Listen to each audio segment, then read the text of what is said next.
لا إله إلا الله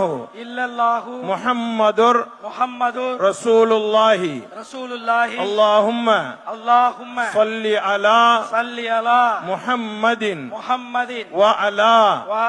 آل محمد وبارك وسلم عليه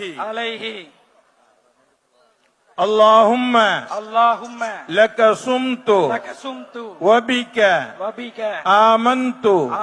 وعليك توكلت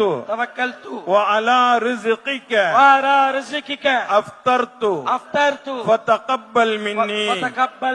يا الله உனக்காகவே நோன்பு நோற்றோம் உன்னுடைய அருளாலேயே நோன்பை திறக்கின்றோம் எங்களுடைய நோன்பை